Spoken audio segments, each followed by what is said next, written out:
Halo semuanya, Assalamualaikum warahmatullahi wabarakatuh. Salam sejahtera untuk kita semua. Bagaimana kabarnya? Semoga kalian baik-baik saja dan mampu melaksanakan kegiatan pembelajaran dengan sebaik-baiknya. Pada video kali ini kita akan lanjutkan materi kita dan pembahasan kita mengenai turunan atau diferensial. Jadi pada video sebelumnya kita sudah mempelajari mengenai limit, dan pada video kali ini kita akan mulai masuk untuk mempelajari turunan atau diferensial. Pada dasarnya turunan atau diferensial ini tidak lepas dari limit. Jadi turunan atau diferensial itu didefinisikan dari limit H mendekati 0 Fx plus H dikurangi Fx per H. Nah, untuk penjelasan mencari turunan menggunakan limit, nanti Bapak akan jelaskan pada video turunan part 0. Dan pada part 1 ini Bapak akan langsung masuk pada bagaimana cara menentukan turunan dari sebuah fungsi. Oke, kita ketahui bahwa turunan itu didapatkan dari limit H mendekati 0 dari Fx plus H min Fx per H, di mana lambang yang biasa digunakan itu menggunakan tanda aksen seperti ini. Jadi ini dibaca turunan dari Y, dan ini turunan dari Fx. Dan karena satu stripnya di sini, aksennya, maka dia dianggap sebagai turunan pertama. Jadi nanti kalau aksennya ada dua, dia adalah turunan kedua, dan seterusnya. Jadi bisa kita definisikan, gitu ya. Jadi kalau kita memiliki Y, kita bisa menentukan turunan pertamanya. Nah, dia dirumuskan sebagai berikut. Oh ya, untuk turunan, dia memiliki beberapa lambang. Jadi ada yang menggunakan aksen seperti ini, atau bentuknya seperti ini. Jadi kalau aksen, itu sama dengan ini, dy per dx. Jadi dy per dx ini disebut sebagai turunan. Kalau f aksen x, maka nanti di sini tulis df per dx. Jadi ini artinya sama. Jadi y aksen dengan dy per dx, f x aksen itu juga sama, dapat dituliskan dengan df per dx. Dan di beberapa soal biasanya menuliskan bahwa tentukan nilai dari limit ini dari fx sama dengan berapa, misalnya seperti itu. Itu soal seperti itu pada dasarnya adalah soal turunan, bukan soal limit. Dan itu ada di beberapa soal termasuk soal ujian nasional. Jadi kita lanjutkan untuk definisinya. Gini ya, ini ada beberapa contoh untuk penggunaan limitnya. Jadi bagaimana mencari turunan menggunakan limit. Tetapi Bapak akan bahas di part 0 saja. Pada part 1 ini kita akan langsung mencari atau menemukan bagaimana cara menentukan nilai turunan dari sebuah fungsi aljabar. Nah, di sini kita perhatikan bahwa jika fx-nya sama dengan c atau sebuah konstanta, maka turunan pertamanya itu sama dengan 0. Sedangkan jika bentuknya adalah fx-nya adalah ax plus b, maka turunannya adalah a.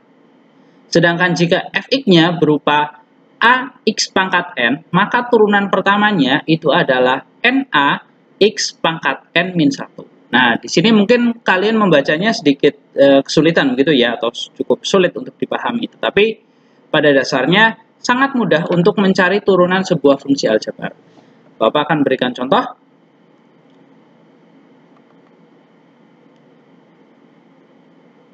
Nah, ini contohnya. Kalau kalian punya Y atau fx-nya sama dengan Y, turunannya adalah 0. Karena sifat pertama, semua konstanta, itu nanti turunan pertamanya adalah 0. Oke, Bapak akan tuliskan saja agar kalian lebih paham. Sebentar. Ya. Oke, misalnya kita punya fx sama dengan 10 misalnya. Nah, turunan pertamanya f aksen x itu sama dengan 0. Jadi berapapun konstanta, kalau dia diturunkan, maka hasilnya adalah 0. Apakah dia mau 100, 1000, atau pecahan bentuknya sekalipun, kalau diturunkan hasilnya adalah 0. Misal yang lain, misalnya kita punya fx sama dengan 7x. Nah, sebenarnya bentuk seperti ini itu dijabarkan sebagai X ini kan di sini pangkatnya adalah 1 sebenarnya, tapi tidak kita tulis. Nah, rumus dasar dari turunan yang ini. Nah, ini yang ini. Jika fx sama dengan ax pangkat n, maka turunan pertamanya adalah na x pangkat n min 1. Sedangkan di sini di permasalahan ini 7x, sebenarnya x-nya di sini kan pangkatnya 1, begitu ya. Sehingga nanti hasilnya adalah 1 dikali 7 x pangkat 1 min 1. Jadi pangkat dari x itu akan selalu dikurangi 1 untuk turunan. Hasilnya adalah 1 kali 7 adalah 7, x-nya pangkat 0. Nah, karena pangkat 0 inilah x pangkat 0 atau berapapun bilangan yang dipangkatkan 0, hasilnya adalah 1. Berarti 7 dikali 1 sama dengan 7. Nah, ini yang menyebabkan atau membuat alasan kenapa turunan dari fx yang nilainya adalah 7x, hasilnya adalah 7. Seperti itu. Jadi, ini menjelaskan sifat kedua, di mana kalau ada ax plus b, turunan pertamanya adalah a-nya saja. Jadi, kalau x-nya tidak ada, pangkatnya adalah 1, maka jawabannya pasti a. Nah, nilai b itu nanti akan menjadi 0. Sehingga kalau misalnya kita memiliki contoh seperti ini.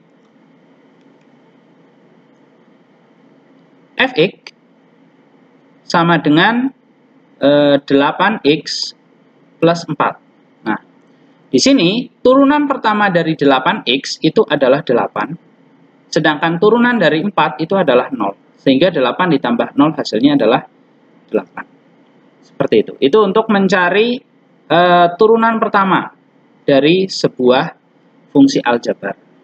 Nah, sekarang bagaimana kalau pangkatnya lebih dari 1? Misalnya, kita punya fx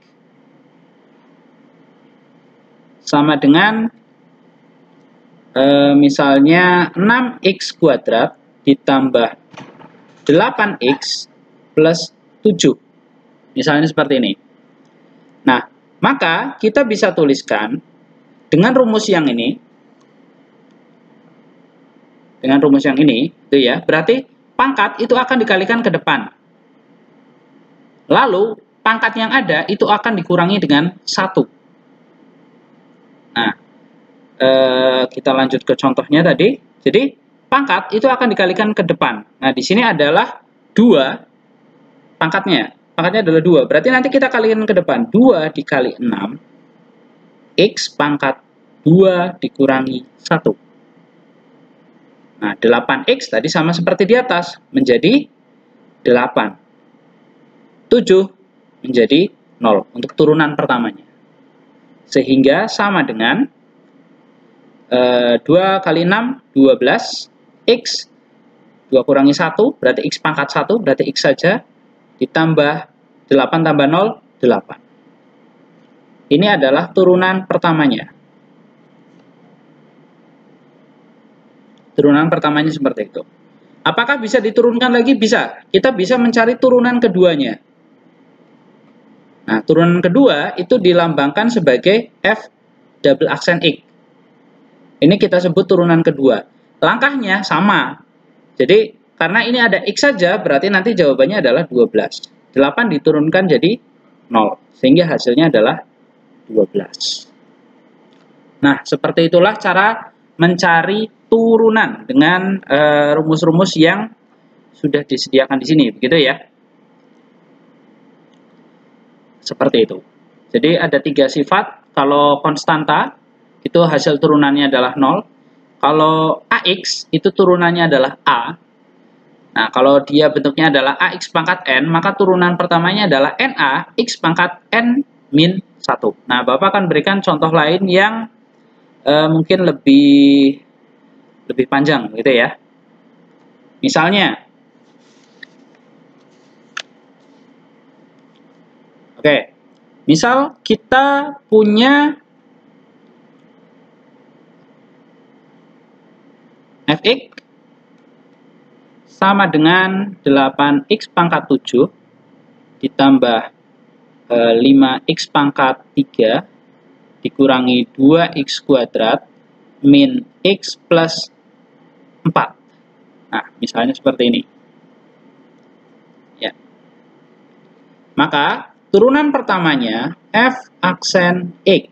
Nah, bisa kalian lakukan dengan cara mengalihkan 7 dikali dengan 8. Jadi 7 dikali 8. X-nya akan berpangkat 7 min 1. Jadi pangkat akan selalu dikurangi 1. Ditambah, ini di sini 3, berarti 3 dikali 5, X pangkat 3 min 1. Lalu dikurangi, ini di sini ada 2, berarti nanti 2 dikali 2, X pangkat 2 min 1.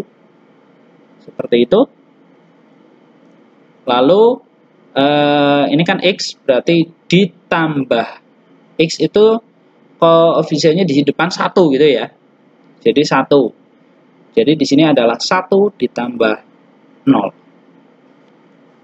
Nah, seperti itu. Jadi untuk X turunannya menjadi 1, 4 turunannya menjadi 0. Lalu kita tinggal sederhanakan mulai dari depan. Jadi F aksen X, nah berarti 7 kali 8 adalah 56. 7 kurangi 1, X pangkat 6. Ditambah 3 kali 5 itu 15. X pangkat 2. Dikurangi yang ini 2 kali 2 berarti 4. X pangkat 1 ya, karena 2 dikurangi 1. Lalu ditambah, kita lihat di sini ada 1 ditambah 0 berarti 1. Nah, inilah turunan pertamanya. Jadi turunan pertama dari 8x pangkat 7 ditambah 5x pangkat 3 dikurangi 2x kuadrat min x plus 4, hasilnya adalah 56x pangkat 6 ditambah 15x kuadrat dikurangi 4x ditambah 1. Itu turunan pertama. Lalu bagaimana kalau kita mencari turunan keduanya?